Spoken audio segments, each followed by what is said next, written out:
Seri 7 Bukek Xiansu. Pendekar Super Sakti. Audiobook, novel silat. Cerita, Ho Ping Hu. Bab 5. Sayangnya, Han Han sendiri tidak sadar dan tidak tahu akan kekuatan dahsyat yang tersembunyi dalam pandang mata dan kekuatan pikirannya sehingga tentu saja ia tidak dapat memanfaatkannya. Selain itu, Kang Toukui Gak Liat adalah seorang kakek yang sudah mencapai tingkat tinggi sekali dalam ilmu-ilmunya, maka ia cepat tersadar begitu mendengar seruan muridnya. Ia sadar dengan kaget sekali dan melempar tubuh Bok Him ke samping. Gadis itu terguling dan rebah miring, tanpa dapat bangun. Di lain saat Gak Liat telah menyambar lengan Han Han dan ditariknya anak itu duduk di atas batu-batu kali, di depannya. Sejenak kakek itu memandang dengan penuh perhatian sepasang mata Han Han yang masih bersinar-sinar, sungguh pun kini kemarahan anak itu mereda karena melihat Bok Him sudah dilepaskan. Han Han, coba katakan, siapakah nama ayahmu? Kalau Han Han ditanya riwayatnya, tentu ia tidak akan sudi menceritakannya, karena hal itu akan mengharuskan ia bercerita tentang malapetaka ngeri yang menimpa ayah bundanya. Akan tetapi kalau hanya ditanya nama ayahnya saja, ia tidak keberatan untuk menjawab, apalagi ia memang hendak menyenangkan hati kakek ini agar selanjutnya tidak akan mengganggu Bok Him. Ayahku bernama Si Bun An. Ayahmu ahli silat tinggi dan tokoh Kangou. Tidak sama sekali, Lo Cianbue. Ayah seorang sastrawan, dan semenjak kecil ayah melarang aku belajar silat, hanya memberi pelajaran tulis dan baca. Ia berterus terang dengan suara keras. Kalau dahulu di depan Lau Pangcu ia tidak mengaku pandai membaca, kini di depan si setan botak ia malah sengaja mengatakan ayahnya sastrawan. Hal ini pun ada sebabnya, yaitu karena di situ hadir Ouyang Seng. Han Han yang seringkali mengalami penghinaan dari Ouyang Seng putra pangeran, kini mendapat kesempatan untuk menyatakan bahwa dia adalah putra sastrawan dan pandai membaca kitab, dan dalam hal ini ia tidak mau kalah oleh Ouyang Seng. Mendengar ini, kakek botak itu tampak kecewa dan pandang matanya penuh selidik terheran-heran. Matamu itu? Han Han, kau katakan, siapa nama kongkongmu, kakekmu? Barangkali aku mengenalnya. Aku tidak pernah melihat Kongkong, jawab Han Han sejujurnya. Dan ayahku tidak banyak bercerita tentang Kongkong. Hanya mengatakan bahwa Kongkong adalah seorang perantau dan namanya Si Hoat. Kakek botak itu meloncat bangun dan tertawa terbahak-bahak. Si Hoat. Si Hoat si dewa pencabut bunga. Hahaha, engkau cucu Jehuasian, dewa pencabut bunga. Pantas. Han Han bengong, mengira bahwa si botak ini selain lihai juga miring otaknya. Ayahnya adalah seorang sastrawan yang kaya raya, biarpun ayahnya belum pernah bercerita tentang kakeknya, namun ia dapat menduga bahwa kakeknya pun tentu seorang sastrawan. Mengapa kakek botak ini menyebutnya Jehuasian, dewa pencabut bunga? Dengan pandang mata penasaran Han Han menatap wajah kakek botak itu dan bertanya. Kenapa Lo Cianbue tertawa? Apakah Lo Cianbue mengenal kakekku? Hahaha. Mengenal Jehuasian Si Hoat? Dia sainganku terbesar dahulu. Dia masih hutang beberapa pukulan dariku. Dan kau? Hahaha, engkau cucunya mencela aku karena aku membelai seorang gadis cantik? Sungguh lucu, dan ingin aku melihat muka Si Hoat kalau mendengar dan melihat ini semua. Hahaha. Lo Cianbue, apa yang Lo Cianbue maksudkan? Han Han bertanya dengan suara keras, hatinya penuh rasa penasaran. Akan tetapi Kang Toukui Gak Liat hanya tertawa bergelak, lalu seperti orang gila ia memandang ke atas, ke arah awan yang berarak di langit. Dan kini cucumu menjadi pelayanku, Si Hoat.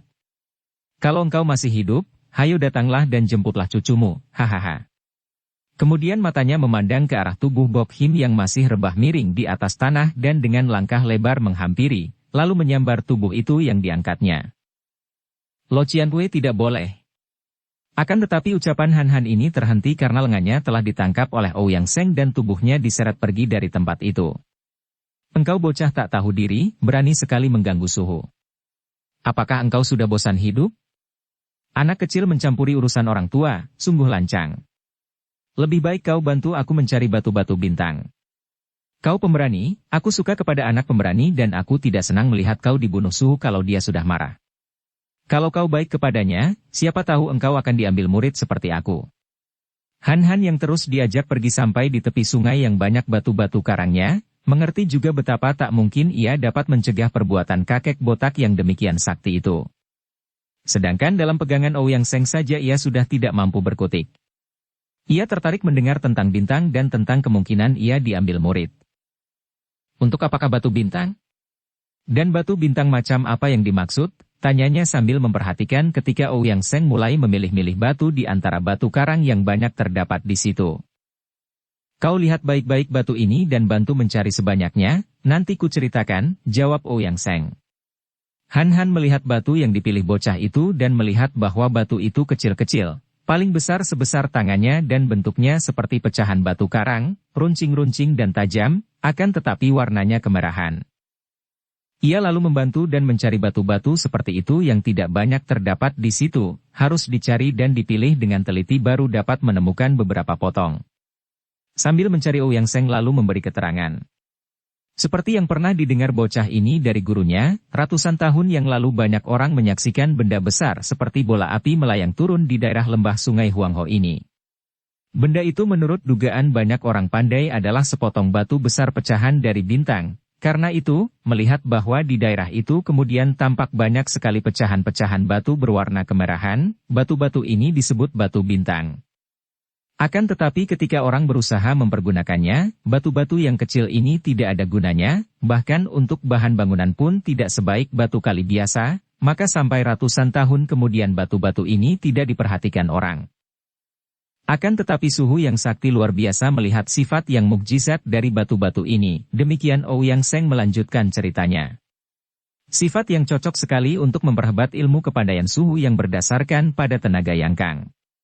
Sambil memandangi batu-batu kemerahan itu penuh perhatian dengan hati tertarik sekali, Han lalu bertanya.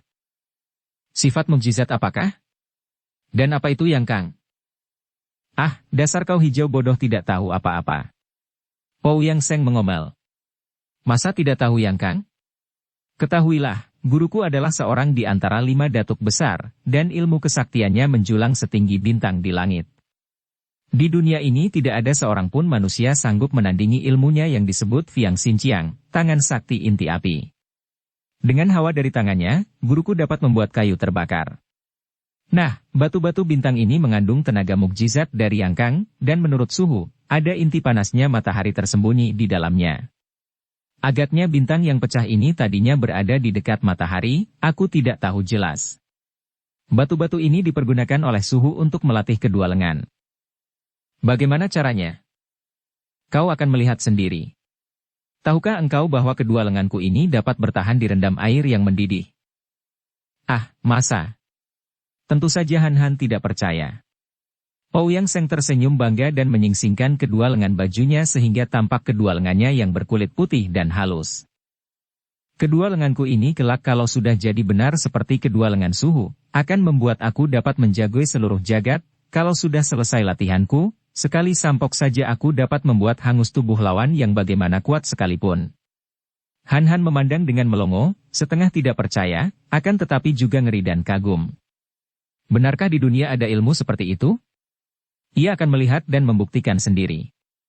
Berkali-kali ia dihina orang karena ia tidak bisa silat dan tidak memiliki kekuatan yang mukjizat. Kalau dia sampai dapat menjadi seorang pandai, bukankah dengan mudah ia dapat menentang semua orang yang jahat-jahat itu? Memang ia dapat membayangkan betapa senangnya memiliki sepasang lengan tangan yang lihai seperti itu, dapat mengeluarkan hawa panas seperti api. Benarkah semua yang kau katakan itu, Ouyang Seng? Tiba-tiba bocah itu melotot dan membentak marah. Han, di mana kesopananmu? Katamu sendiri kau keturunan sastrawan, mengapa tidak tahu sopan santun? Kau sekarang menjadi pelayan suhuku, berarti kau pelayanku juga. Dan ketahuilah bahwa ayahku adalah Pangeran Ouyang Chin Kok yang berpengaruh besar sekali di kota raja. Sudah seharusnya kalau kau juga menghormat padaku kalau kau tahu akan sopan santun. Wajah Han menjadi merah. Tentu saja ia tahu akan semua peraturan ini, peraturan sopan santun yang diciptakan oleh kerajaan, yang mengharuskan si kecil mencium ujung sepatu si bangsawan, si miskin menyembah-nyembah si kaya. Ia mengerti bahwa dia memang bersalah, maka ia menghela napas dan mengulangi pertanyaannya. Maaf, benarkah semua yang kau ceritakan tadi, Ouyang Kongcu? Berseri wajah Ouyang Seng. Bagus. Memang benar dugaanku, kau bukan sembarangan pengemis dan kini aku percaya bahwa engkau tentu keturunan seorang terpelajar. Guruku sendiri menyebutku Kongcu, tentu saja engkau pun harus menghormatku. Tentu benar apa yang aku ceritakan tadi dan engkau ini memang bernasib baik sekali, Han Han.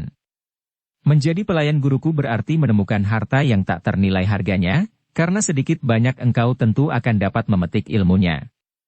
Akan tetapi sudah tentu saja jangan harap mendapatkan sebanyak aku, karena aku muridnya.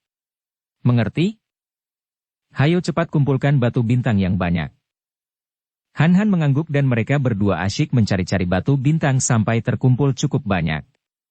Ouyang Seng membungkus batu-batu itu dengan kantung kain yang memang sudah dibawanya, lalu menyuruh Han Han memanggulnya. Mereka berdua lalu kembali ke tempat di mana tadi mereka meninggalkan Kang Toukui gak liat. Ketika kedua orang anak itu tiba di situ, Han Han melihat bahwa kakek botak itu duduk di atas batu dengan mata dipejamkan dan mulut menyeringai, sedangkan tak jauh dari situ ia melihat Bok Him sedang melangkah pergi. Wajah wanita itu pucat dan ia melangkah pergi sambil terisak menangis. Hoho, manis, kenapa menangis? Laporkan saja kepada Cheng San Huixiao bahwa akulah yang mengganggumu, dan dia tentu tidak akan bisa berbuat sesuatu hohohaha. Wanita muda itu tiba-tiba membalikkan tubuhnya dan Han Han melihat betapa mata yang merah itu memandang penuh kebencian, wajah yang pucat itu basah air mata dan ia bergidik. Belum pernah selama hidupnya ia menyaksikan wajah yang membayangkan kemarahan, kebencian dan dendam sehebat itu. Bok Him lalu membalikkan tubuhnya lagi dan berlari, meninggalkan isak tangis yang bercampur dengan suara ketawa bergelak si kakek botak. Sudah mendapatkan banyak batu bintang? Bagus, mari kita melanjutkan perjalanan pulang agar dapat cepat-cepat engkau berlatih, Kongcu. Tubuh kakek botak yang tadinya duduk, tiba-tiba melambung ke atas dan pandang mata Han Han sampai menjadi berkunang ketika ia berusaha mengikuti gerakan kakek itu. Tahu-tahu si kakek botak sudah duduk di atas punggung kudanya. Ouyang Seng agaknya tidak heran menyaksikan demonstrasi kepandaian yang bagi Han Han seperti orang bermain sulap ini, bahkan lalu menepuk pundaknya. Hayo kita berangkat, Han Han. Hari sudah hampir gelap. Kembali mereka melakukan perjalanan tanpa banyak cakap. Kuda yang ditunggangi oleh kakek botak yang duduk melenggut seperti orang mengantuk itu berjalan di depan, diikuti oleh Han Han yang memanggul kantung berisi batu-batu bintang, dan paling belakang adalah Ouyang Seng yang berjalan sambil kadang-kadang mendorong pundak Han Han disuruh cepat agar jangan tertinggal langkah kuda. Menjelang malam, tibalah mereka di tempat yang dijadikan tempat tinggal Kang Toukui gak liat. Han Han tertegun dan memandang kagum. Rumah itu adalah sebuah gedung yang indah sekali, yang letaknya berada di sebelah timur kota Tiongkuan, di dekat sungai Suangho dan mempunyai tanah yang luas, yang dipagari dengan pagar tembok tinggi. Inilah bukan sembarang rumah, pikirnya. Seperti istana saja. Rumah siapa ini? Tanyanya ketika mereka memasuki rumah itu setelah dua orang pelayan menyambut kuda tunggangan si kakek botak dan Ouyang Seng mengajak Han Han untuk terus menuju ke belakang melalui pintu samping, berbeda dengan kakek botak yang langsung memasuki gedung dari pintu tengah. Hehe, rumah siapa lagi? Ini rumahku. Rumahmu. Han Han makin kagum. Bodoh, bukankah sudah kukatakan bahwa ayahku adalah Pangeran Ouyang Chin kok? Apa artinya rumah ini bagi ayah? Ini hanyalah sebuah rumah pesanggerahan yang biasanya ditinggali keluargaku di waktu musim panas. Kini dipergunakan oleh suhu untuk mengajar ilmu silat kepadaku. Hayolah. Kau makan dulu, kemudian tidur. Besok kita bekerja. Ouyang Seng lalu memanggil pelayan, menyuruh pelayan memberi makan kepada Han Han dan memberi sebuah kamar untuk tidur. Kemudian Kongcu itu pun melenyapkan diri ke dalam rumah gedung dan malam pun tiba. Pada keesokan harinya, Han Han terbangun pagi-pagi sekali. Keadaan di dalam gedung masih sunyi, tanda bahwa semua penghuninya masih tidur. Ia berindap-indap keluar dari kamarnya, yaitu sebuah kamar kecil di antara kamar-kamar untuk bujang di bagian belakang gedung, dan dengan hati-hati Han Han mencari jalan untuk lari minggat dari situ. Betapapun tertarik hatinya untuk menyaksikan Ouyang Seng berlatih dan kalau mungkin dia sendiri menerima pelajaran dari setan botak itu, namun ia masih memilih bebas daripada tekanan mereka dan dipaksa menjadi pelayan. Karena kedua kaki Han Han telanjang, ia dapat melangkah secara hati-hati sekali tanpa mengeluarkan suara dan berhasil melewati kamar-kamar bujang tanpa membangunkan mereka. Akan tetapi alangkah kecewa hatinya ketika ia mendapat kenyataan bahwa rumah gedung itu terkurung tembok tinggi sekali dan tidak ada jalan keluar sama sekali kecuali memanjat pintu gerbang atau tembok. Akan tetapi pintu gerbang pun terlalu tinggi untuknya. Selagi ia termangu bingung, terdengar suara tertawa. Hohohaha, kau hendak lari kemana? Han terkejut dan cepat menengok, akan tetapi keadaan di sekelilingnya tetap sunyi dan gelap. Tidak tampak bayangan seorang manusia pun, juga tidak tampak di mana adanya setan botak tua yang tadi ia dengar suaranya. Ia bergidik. Hebat bukan ilmu kesaktian kakek itu. Mungkinkah dapat melihatnya dari dalam gedung dan dapat mengirim suaranya seperti itu? Karena maklum bahwa usahanya untuk lari sia-sia belaka dan tak mungkin dapat ia lakukan, Han lalu kembali ke dalam kamarnya dan ia duduk bersila dan bersamadi seperti yang pernah dilatihnya di bawah bimbingan Lau Pangcu. Setelah Ouyang Seng bangun, Han diajak pergi ke tempat latihan. Tempat ini dahulunya dijadikan sebuah gudang besar, akan tetapi sejak Gak Liat tinggal di situ, oleh kakek ini dijadikan semacam lian butia, ruangan bermain silat, lengkap dengan dapurnya di mana ia melatih diri dan muridnya untuk memperkuat Yang Kang dengan bantuan batu-batu bintang. Masih ada lagi sebuah tempat yang letaknya di belakang gedung dan tempat ini penuh rahasia. Kalau para pelayan di gedung itu masih diperbolehkan memasuki lian butia, maka tidak seorang pun kecuali kakek botak itu sendiri yang boleh memasuki tempat terlarang di belakang gedung ini. Tempat itu dahulunya menjadi kebun dari gedung itu, akan tetapi kabarnya sebelum Pangeran Ouyang membangun gedung di situ, kebun itu dahulunya sebuah tanah kuburan kuno. Di tempat inilah Gak Liat secara rahasia menggembleng diri memperdalam kesaktian karena sebagai seorang di antara 5 datuk besar ia harus selalu memperdalam ilmu agar jangan sampai kalah oleh datuk lain. Han mendengar semua ini dari Ouyang Seng. Engkau harus taat akan perintah suhu kalau kau ingin hidup, antara lain putra pangeran itu berkata. Kalau suhu sudah marah dan menghendaki nyawamu, biar ada 1000 orang dewa sekalipun tidak akan dapat menolongmu. Kau ingat baik-baik, sekali-kali jangan memasuki daerah terlarang di belakang gedung ini karena siapa saja, termasuk aku sendiri, kalau berani melanggar larangan ini, akan mati. Diam-diam Han tidak puas hatinya. Terlalu sekali setan botak itu, demikian pikirnya. Karena ketidaksenangan hatinya ia memberi nama setan botak kepada kakek itu. Mudah saja memutuskan mati hidupnya orang lain. Akan tetapi ia tidak mau banyak cakap.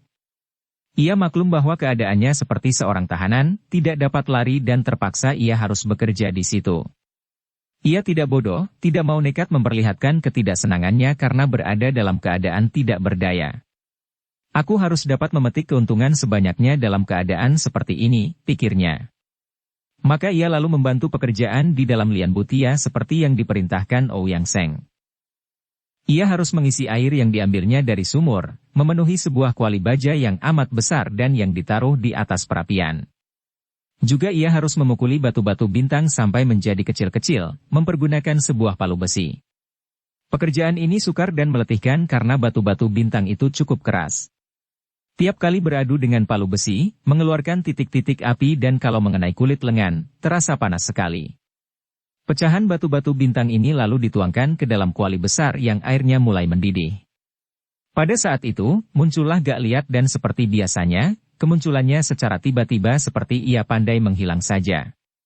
Padahal ia dapat muncul seperti itu karena menggunakan ginkang yang amat tinggi tingkatnya sehingga gerakannya selain ringan tak terdengar, juga amat cepat. Suhu, apakah Tecu, murid, sudah boleh berlatih dengan batu bintang? Ouyang Seng bertanya. Masih jauh. Kedua lenganmu belum cukup kuat, Kongcu. Lebih baik kau tekun melatih kedua lenganmu dengan air panas beracun itu. Itu pun amat berguna, dan kelak kalau tingkatmu sudah cukup kuat, baru akan kulatih dengan air panas batu bintang. Mulailah, Kongcu. Dan kau, Han, air di kuali besar itu kurang penuh, hayo ambil lagi dan isi sampai penuh, kemudian besarkan apinya. Batu-batu kecil merah itu harus digodok sampai hancur. Dengan muka keruh karena kecewa Ouyang Seng menghampiri kuali yang lebih kecil, yang tadi ia tumpangkan di atas perapian kecil di sudut. Air dalam kuali itu kelihatan menghitam, dan airnya sudah mulai panas akan tetapi masih belum mendidih. Setelah menggulung kedua lengan bajunya, Ouyang Seng memasukkan kedua tangannya ke dalam kuali air hitam, Akan tetapi ia menyeringai kesakitan dan menarik kembali kedua tangannya keluar.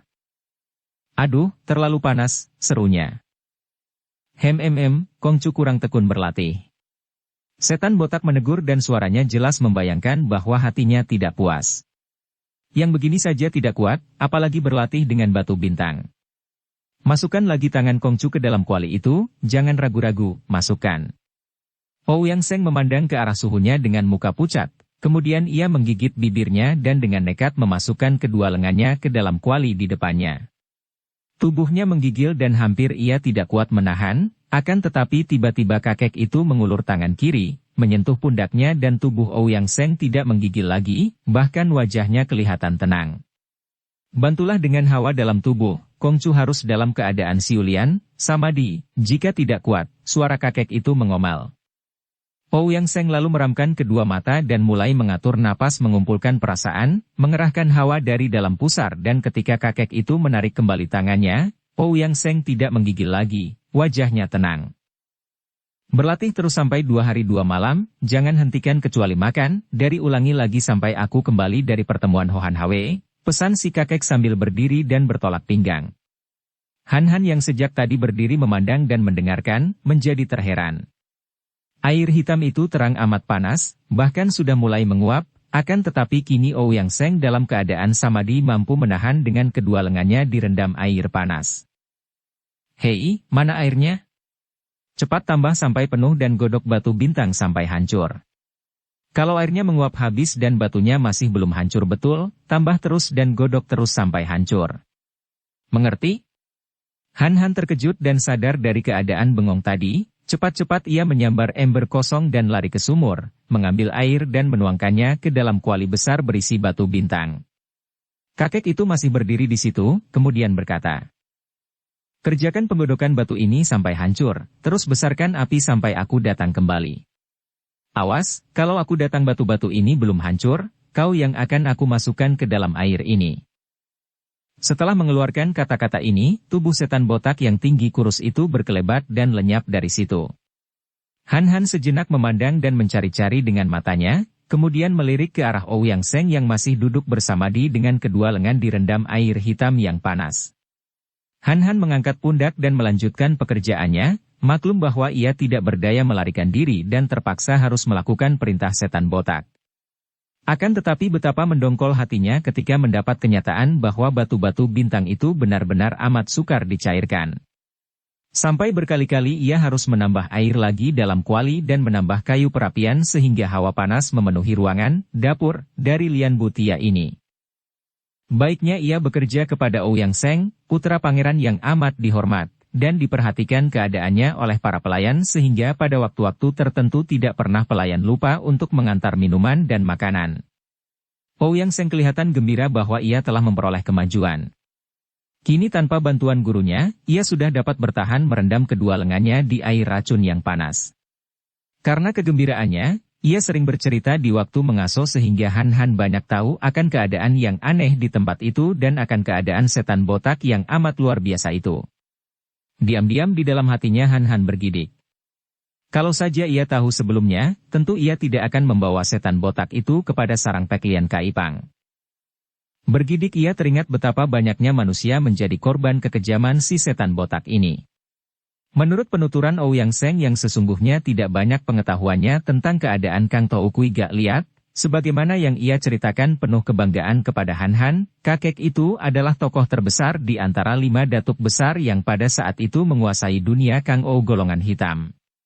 Merupakan tokoh yang amat terkenal karena ilmunya yang mengerikan, yaitu Huyang Xinjiang, dan sudah banyak jasanya terhadap pemerintah Manchu karena ketika barisan Manchu menyerbu ke selatan, kakek inilah seorang di antara tokoh-tokoh sakti yang melancarkan jalan dengan merobohkan pejuang-pejuang yang memiliki kesaktian. Menurut kata ayahku, Pangeran Ouyang Chin-kok, ilmu kepandaian suhu tidak ada lawannya di kolong langit ini, maka aku disuruh menjadi muridnya. Kau lihat sendiri, betapa hebat ilmunya. Dan aku sudah mulai dapat menggembleng kedua lenganku agar kelak menjadi jago nomor 1 di dunia, setelah suhu. Han amat tertarik. Belum pernah ia mendengar tentang ilmu kesaktian yang aneh-aneh, sungguh pun sudah banyak ia membaca cerita tentang orang-orang sakti di zaman dahulu.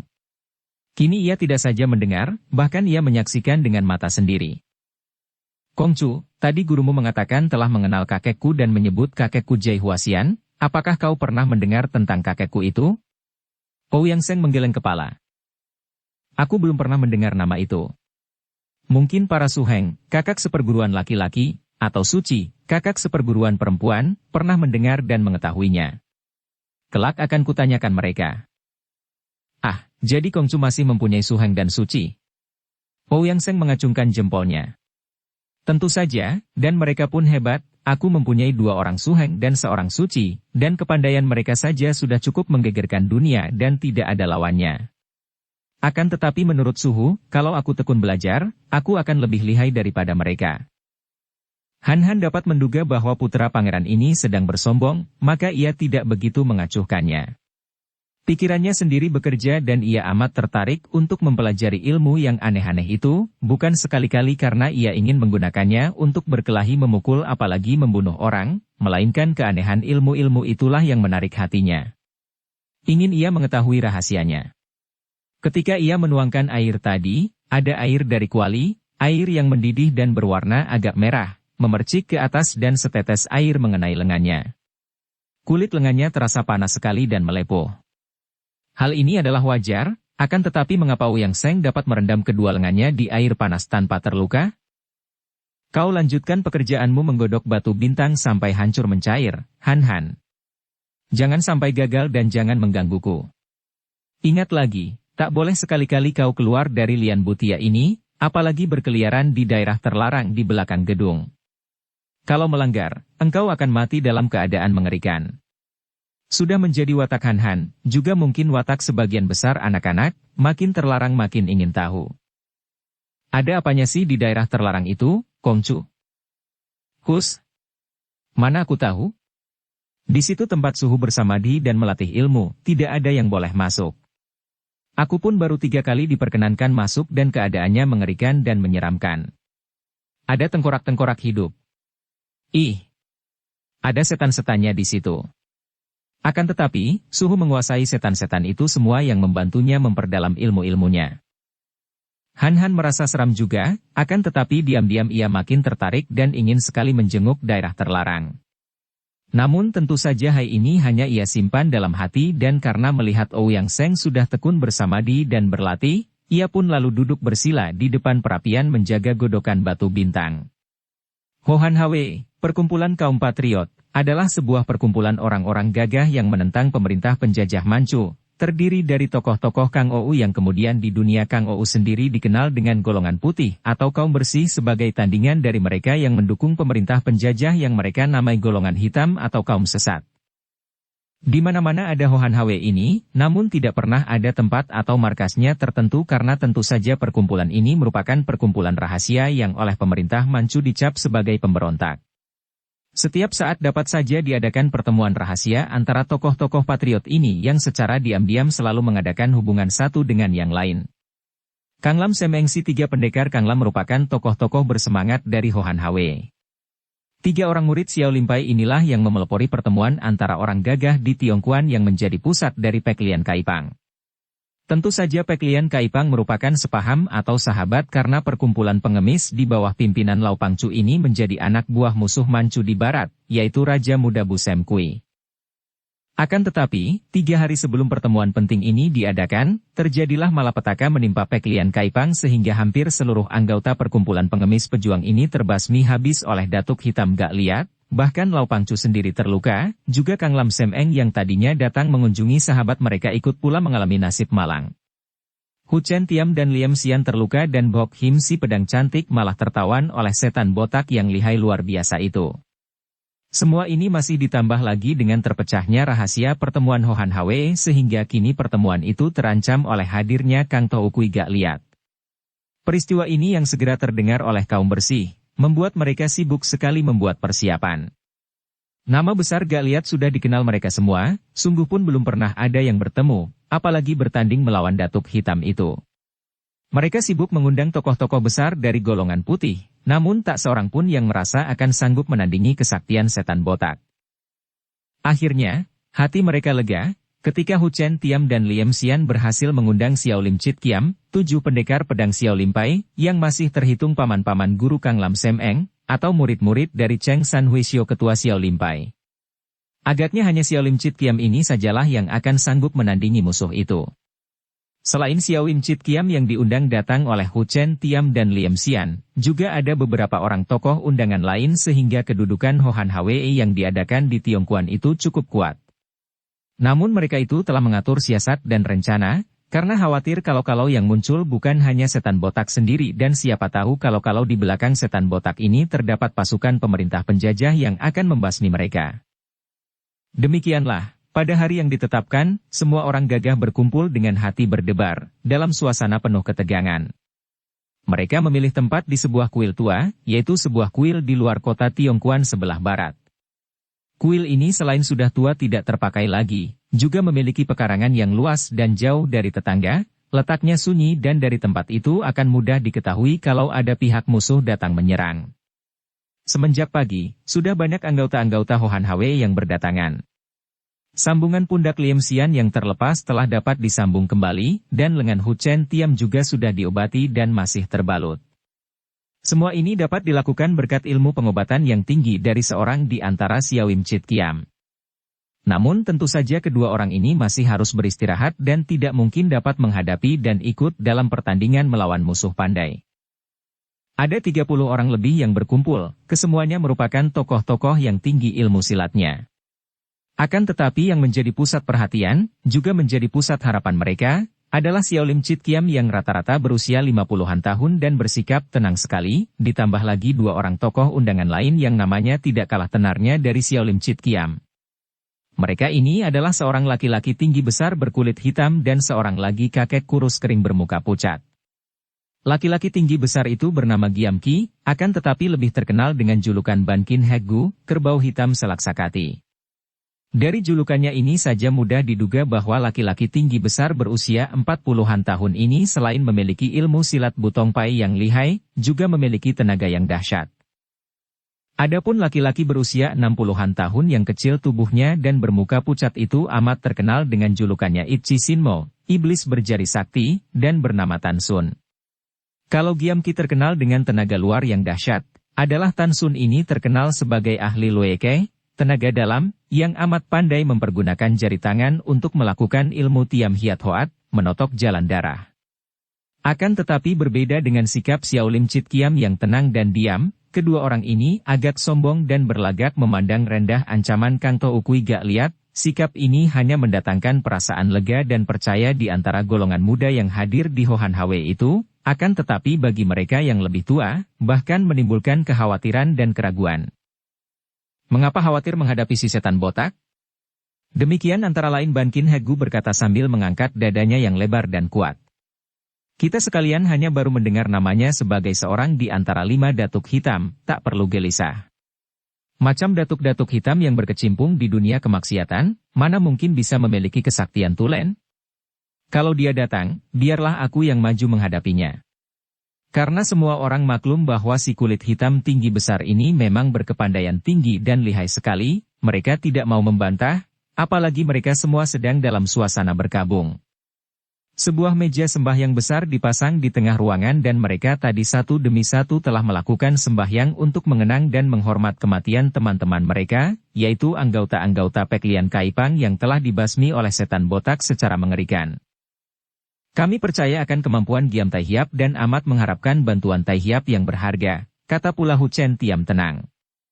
Akan tetapi kami harap sukalah Giam Tai Hiap dan semua saudara-saudara yang lain berhati-hati sekali. Setan botak itu benar-benar amat lihai dan kesaktiannya dahsyat sekali. Kita telah mengatur rencana dan siasat, apabila dia datang dan tak dapat dilawan, kita harus mengandalkan tenaga bantuan ketujuh orang Susiok, paman guru, kami untuk menghadapinya. Sambil berkata demikian, Hu Chen Tiam memandang ke arah 7 orang tokoh Xiao Lim Pai yang duduk diam dan sejak tadi tidak berkata-kata, hanya mendengarkan dengan sikap tenang. Seorang di antara Xiao Lim Chit Kiam yang tertua, kakek berjenggot putih panjang berpemandangan tajam dan bernama Song Ka Isin, berkata dengan suara halus dan tenang.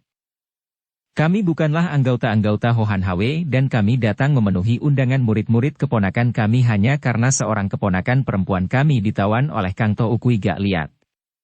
Memang, Gak Liat amat keji dan jahat, sudah menjadi kewajiban kami untuk menentangnya, apalagi kalau Hok Him dia ganggu.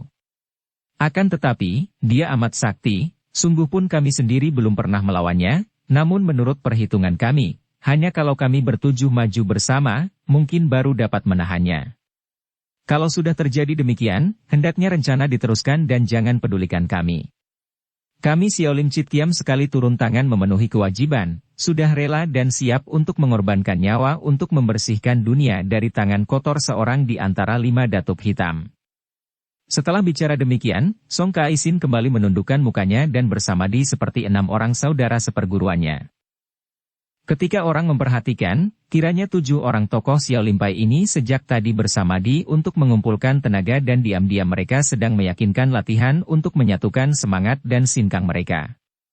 Untuk menghadapi seorang tokoh besar seperti setan botak, 7 orang tokoh Xiao Limpai ini yang sudah maklum akan kelihayan lawan, tanpa banyak cakap telah berlatih dan bersiap-siap. Lau Pangcu, ketua Peklian Kaipang yang hadir pula dalam pertemuan ini, telah mendapat pengobatan pula dari lukanya di sebelah dalam tubuh akibat pukulan jarak jauh setan botak. Wajah ketua Peklian Kaipang ini pucat sekali dan tubuhnya masih lemah, namun semangatnya sama sekali tidaklah lemah, bahkan berkobar-kobar karena ia merasa sakit hati terhadap setan botak atas kematian hampir seluruh anggota Peklian Kaipang. Setelah membawa putrinya, Xin Lian, ke rumah seorang sahabatnya di Tiongkuan, menitipkan anak itu dan memesan kepada Xin Lian agar jangan keluar dari rumah, ia sebagai seorang terpenting dalam Hohan Hwe itu lalu mengatur persiapan bersama Hu Chen Tiam dan Liam Xian. Mereka semua telah bersepakat menjalankan siasat, yaitu dengan cara apapun harus dapat mereka tewaskan si setan botak, kalau mungkin dalam pertandingan, kalau tidak mungkin, telah disediakan cara untuk membakar setan botak hidup-hidup di dalam kuil tua. Setelah semua hadir, pertemuan itu dibuka oleh Lau Pangcu yang membicarakan tentang usaha perlawanan Raja Muda Bu Sem Kui di wilayah barat untuk menentang pemerintah penjajah bangsa Manchu. Kemudian ia menceritakan pula malapetaka yang menimpa Peklian Kaipang dan dengan suara pilu bercampur sesal hebat ia menambahkan. Kalau saya merenungkan betapa malapetaka ini didatangkan oleh murid saya sendiri. Sungguh perih sekali perasaan hatiku. Tak tertahankan lagi, Lau Pangcu yang sudah tua ini menitikkan air mata. Ia merasa menyesal bukan main telah bertemu Sihan dan mengambil anak itu sebagai murid. Lebih-lebih perih rasa hatinya betapa muridnya itu membawa datang si setan botak, bahkan membawakan buntalan yang isinya 5 buah kepala pembantu-pembantunya. Kenangan ini mendatangkan kemarahan luar biasa dan biarpun lukanya masih belum sembuh benar, ia menggerakkan tangan menghantam remuk sisa arca batu di sampingnya sambil berkata, "Selama hidup aku takkan melupakan murid murtad yang bernama Sihan itu. Sekali waktu tentu akan kubalas dendam ini." Napasnya terengah dan ia menyambung. "Mohon bantuan para saudara untuk kelak menangkap murid ini dan menyerahkannya kepada saya." Setelah berkata demikian, Lau Pangcu muntahkan darah segar. Song Kaisin, orang pertama dari Xiaolim Chit Kiam, berkata tenang. Lau Pangcu, seorang gagah dapat menerima segala keadaan, betapapun buruknya, dengan penuh kesabaran dan ketenangan. Keluh kesah dan kesedihan tiada gunanya, hanya akan melemahkan semangat dan badan. Kemudian ia bangkit berdiri, menghampiri Lau Pangcu dan menggunakan 2 jari tangan kirinya menotok jalan darah di punggung ketua Peklian Kaipang yang akhirnya menjadi tenang kembali. Akan tetapi ucapan kakek ini telah membangkitkan amarah di hati para orang gagah yang hadir dan diam-diam mereka ini pun membenci Sihan, apalagi Hu Chen Tiam dan Liam Xian 2 orang murid Xiao Limpai itu yang menganggap bahwa hilangnya semua mereka adalah gara-gara murid murtad itu pula. Kalau murid murtad Lau Pangcu tidak berkhianat, tentu setan botak tidak akan datang dan semua mereka tidak akan terculik. Para anggota Hohan Hwe itu lalu saling menceritakan hasil perjuangan mereka menentang penjajah dan mengatur siasat untuk melakukan gerakan-gerakan selanjutnya. Ada yang mengusulkan agar mereka itu menculik anak-anak para pembesar Manchu sehingga selain hal ini merupakan pukulan batin bagi para pembesar penjajah, juga dapat mereka pergunakan untuk membebaskan teman-teman seperjuangan yang ditawan. Usul ini diterima, bahkan Itchi Sin Mo Tansun dan Ban Kin Hek Gu Giam Ki masing-masing berjanji untuk menculik anak pembesar yang paling tinggi kekuasaannya, kalau mungkin malah akan menculik putra Raja Manchu. Kesanggupan kedua orang sakti ini tentu saja disambut gembira. Di antara mereka yang hadir dan membicarakan semua rencana perlawanan dengan bermacam cara terhadap penjajah ini, hanya Xiao Lim Chit Kiam saja yang tidak mencampuri dan mereka tetap bersama Di sambil melatih diri untuk menghadapi setan botak yang mereka tahu amatlah lihainya. Akan tetapi, sehari itu mereka menanti-nanti, setan botak belum juga tampak muncul. Menjelang senja, tiba-tiba dari luar menyambar sebatang tiau beronce merah ke arah Hu Chen Tiam. Pendekar Xiao Limpai ini cepat mengulurkan tangan dan menyambar piau itu sambil berseru heran karena ia mengenal piau ini sebagai senjata rahasia sumoinya. Juga Liam Xian mengenalnya, maka pendekar kedua dari Kang Lam Sem Eng ini sudah melesat tubuhnya keluar dari kuil tua dan terdengar suaranya di luar kuil. Sumoi. Akan tetapi, tak lama kemudian Liam Xian kembali ke dalam kuil dengan wajah muram dan pandang mata heran. Dia benar Sumoi, akan tetapi sudah pergi jauh. Ucapan ini ia tujukan kepada suhengnya. Hu Chen Tiam menarik napas panjang. Biarlah, memang dia tidak ingin datang ke sini, buktinya ini dia mengirim surat dengan piaunya. Betapapun juga, dia selamat, Sute, dan kita boleh bersyukur karenanya. Akan tetapi setelah Hu Chen Tiam membuka surat yang terikat pada piau tadi, keningnya berkerut dan ia menoleh ke arah Xiao Lim Chit Kiam yang masih bersama Di. Susiok, Tecu persilakan membaca surat Sumoi, bisik Hu Chen Tiam kepada Song Kaisin. Kakek ini membuka mata memandang, lalu dengan tenang mengulur tangan menerima surat dan dibacanya. Wajahnya masih tenang, namun pandang matanya mengandung sinar kilat, lalu menyerahkan surat itu kepada Huisio gendut di sebelahnya, orang kedua dari Xiao Lim Chit Kiam. Huisio ini menerima surat, membaca dan bibirnya bergerak. Omitohut, lalu menyerahkan surat itu kepada orang ketiga. Sebentar saja surat itu beralih tangan dan Xiao Lim Chit Kiam sudah membaca semua. Yang terakhir dari ketujuh orang tokoh Xiao Limpai ini adalah seorang kakek kurus bermuka merah. Setelah membaca surat itu, bibirnya mengeluarkan suara mendesis seperti ular dan surat yang di kepalanya itu hancur menjadi bubuk ketika ia membuka kembali tangannya. Kemarahannya membuat kakek ini lupa diri dan kekuatan yang ia perlihatkan sungguh dahsyat. Mengepal hancur benda keras bukanlah hal yang amat mengagumkan, akan tetapi mengepal benda lemah seperti kertas sampai hancur membubuk, benar-benar tidaklah mudah dilakukan oleh sembarang ahli. Cite, adik ketujuh, simpan tenagamu untuk menghadapi lawan tangguh, bukan diumbar dan habis dihisap kemarahan, kata pula Song Kaisin dengan nada menegur. Orang ketujuh yang bernama Liong Kitek ini menghela napas panjang dan segera meramkan mata kembali. Apakah bunyi surat yang dikirim secara aneh oleh Bok Him itu? Bunyinya pendek saja namun isinya dipahami oleh dua orang suhengnya dan 7 orang susioknya. Kedua suheng, perbuatan keji biadab Kang To Ukui memaksa aku tidak ada muka untuk bertemu dengan orang lain, memaksa aku pergi mengurung diri ke dalam kamar siksa diri di kuil. Kalau suheng berdua dapat menewaskannya, syukurlah. Kalau tidak, aku akan memperdalam ilmu dan kelak aku sendiri yang akan menghancurkan kepalanya. Bok Him. 7 orang tokoh Xiao Limpai itu diam-diam mengeluh dan menangis dalam hati. Mereka tahu bahwa murid wanita Xiao Limpai itu telah diperhina oleh Kang To Ukui Gak Liat dan mereka tahu bahwa mengurung diri ke dalam kamar siksa diri merupakan perbuatan nekat seperti orang membunuh diri. Xiao Lim Chit Kiam akan mengadu nyawa dengan Kang To Ukui. Tiba-tiba Song Kaisin berseru keras ke arah luar kuil. Semua orang terkejut dan ketika mereka memandang keluar, ternyata Kang To Ukui Gak Liat sudah tampak berdiri di luar kuil bersama 2 orang lain yang kelihatan amat menarik karena perbedaan muka mereka. Yang seorang bertubuh tinggi besar bermuka hitam seperti pantat kuali, adapun yang seorang lagi bertubuh pendek kurus bermuka putih seperti kapur. Akan tetapi mereka yang mengenal 2 orang ini maklum bahwa 2 orang yang menemani si setan botak ini bukanlah sembarang orang, melainkan tokoh-tokoh hitam yang amat terkenal, yaitu kakak beradik yang terkenal dengan julukan Hekpek Giamong, Raja Maut Hitam Putih. Mereka ini adalah murid-murid si setan botak. Masih ada seorang lagi murid si setan botak, yaitu seorang murid wanita yang bernama Masunio, berjuluk Hiat Chiang Xianli, Dewi bertangan darah, yang kabarnya malah lebih lihai daripada Hekpek Giamong dan lebih kejam daripada gurunya. Akan tetapi iblis wanita itu tidak nampak hadir.